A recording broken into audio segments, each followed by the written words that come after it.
आपको वो आदमी हो जो काम करना चाहते हो ना किसी को करना देना चाहते हो, ये तो बता दिए केजरीवाल जी।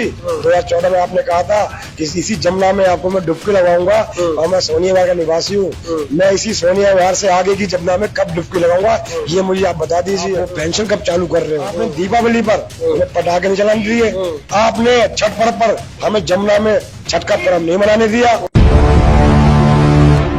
लगातार केजरीवाल सरकार का इस बार एमसीडी को लेकर एक ही बात है कि कूड़े के पहाड़ को हटाना है और दिल्ली को चमकाना है। और इस कूड़े के पहाड़ को लेकर आज मैं पहुंचा हूं सोनिया विहार वार्ड में। मेरे साथ है अनुपम पांडे, इनकी पत्नी सोनी पांडे जी इस क्षेत्र से लड़ रही है। मैं एक बार बात करता हूँ, जानता हूँ कि क्या कहना है, किस तरह के देख रहे हैं सर। लगातार मैंने सुना कि भाई एक ही बात है कि कूड़े के पहाड़ को हटाना, दिल्ली को चमकाना है, तो कैसे होगा सर ये?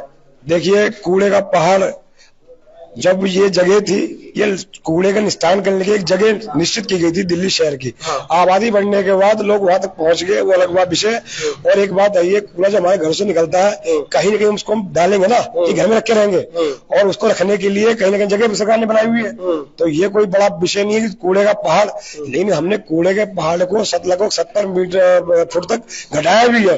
हमने उसका निस्तारण करने के लिए उससे रोड, उसको हमने जो पन्नियां थी रोड थी, तो उससे हमने रोड बनाने का काम किया हमने। अब आप देखिए केजरीवाल सरकार को, आपने कूड़े के पहाड़ पर तो दिखा लिए, आप सब कुछ दिखा रहे हो दिल्ली को, ये तो बता दिए केजरीवाल जी। 2014 में आपने कहा था कि इसी जमुना में आपको मैं डुबकी लगाऊंगा और मैं सोनिया विहार का निवासी हूँ, मैं इसी सोनिया विहार से आगे की जमुना में कब डुबकी लगाऊंगा ये मुझे आप बता दीजिए। मैं केजरीवाल जी आपसे यही पूछता हूँ कि हमारे वृद्ध जो 15 से लगभग 2000 तक जो पेंशन मिलती थी महीने की, एक घर में 2 माँ बाप बूढ़े थे, आपने तो उनका समाज से जो जीना चाहते थे और रहते थे, सरकार पहले उनको पेंशन देती थी, आप वो पेंशन कब चालू कर रहे हो? केजरीवाल जी मैं आपसे ये भी पूछना चाहता हूँ कि आप नया राशन कार्ड 2013 जो बंद रखा है वो आप कब से चालू कर रहे हो? पब्लिक बहुत परेशान है। केजरीवाल जी आप वो आदमी हो जो काम करना चाहते हो ना किसी को करना देना चाहते हो। आप अभी कहोगे कि हम एमसीडी में लाओ तो दिल्ली चमकाएंगे। केजरीवाल जी आपने श्रीवास्तव जो काम किया है वो रोहिंग्यों का और बांग्लादेशियों के लिए काम किया है। आपने किसी भी भारतीय के लिए कोई अच्छा काम नहीं किया। कोई भी अच्छा काम किया तो एक बार गिनवा दे मुझे वो। तो इनका जो ये बात है कि कूड़े के पहाड़ को हटाना, मैंने सबके बोर्ड पर यही देखा, तो क्या ये जो वादा है इसमें जनता लुभा पाएगी या नहीं लुभा पाएगी, इसके बारे में सर?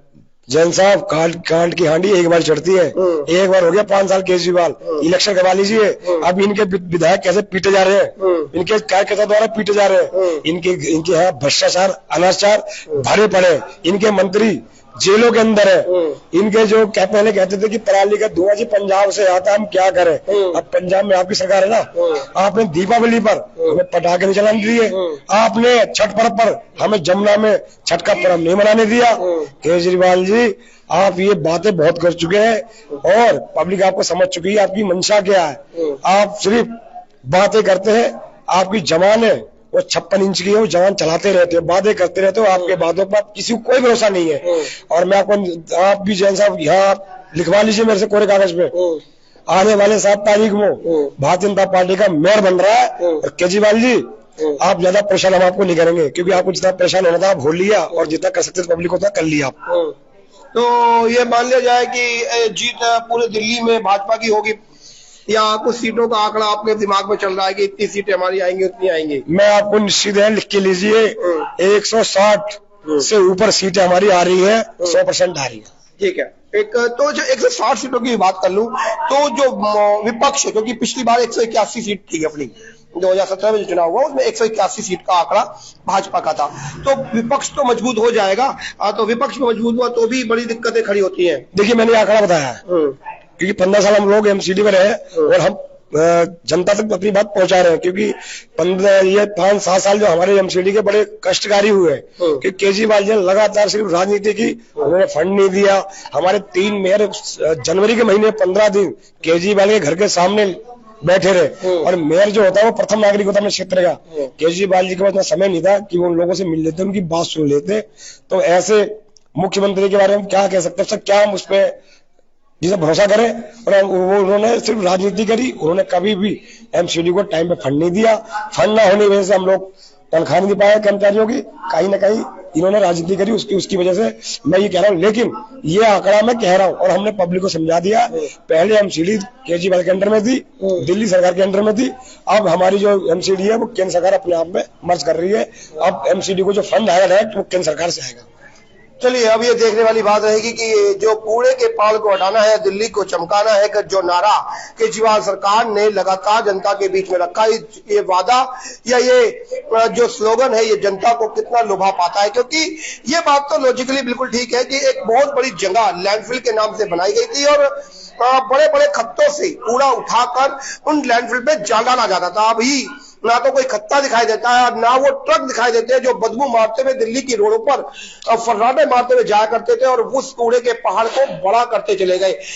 बदलाव कुछ तो दिखाई दिया होगा आपको। वो बदबू मारते हुए ट्रक अब नहीं दिखाई देते होंगे और न ही वो खत्ते जो हर गली के नुक्कड़ पर या रोड पर हुआ करते थे, जहां पर बेइंतहा बदबू दिल्ली शहर में आया करती थी। यह तो एक बदलाव साफ तौर पर देखने को मिला है। अब बदलाव कितना और जनता चाहती है और इस पर कौन कितना खड़ा उतर पाता है, यह एक विषय है। और इस बार जो आंकड़ा जो लगातार निकल के आ रहा है वो ये कि